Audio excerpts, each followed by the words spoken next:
I want to answer this question today. What does the Bible actually say about the end of the world? Not what you heard, not what you saw on TV, not what you read in a book, but what does well thought out biblical explanation say about the end of the world? I want to walk you through that this morning.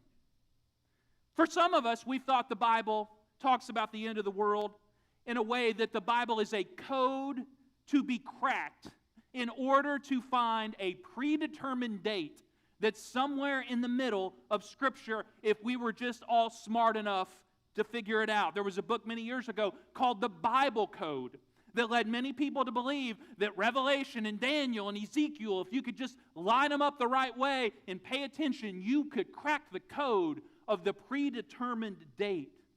Now, the only problem with trying to find a predetermined date that would be accessible to people like you and I is it does not square with Matthew 24:36. In Matthew 24:36, Jesus says, no one knows the day or the hour. Not angels and not even the Son, only the Father. And so I would say with all humility that if Jesus doesn't know, we probably don't know either. Some of us have been raised to believe that the Bible talks about the end of the world in a way that we would interpret the signs that are going on around us.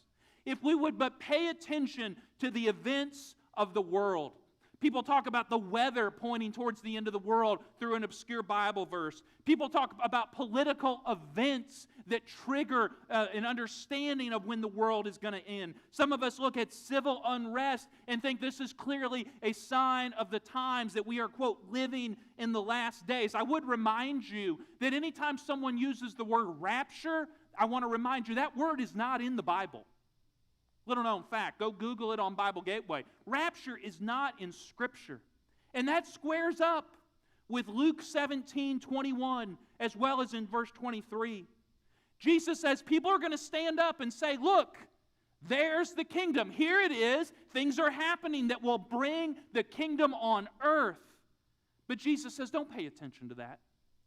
Because the kingdom is already in your midst.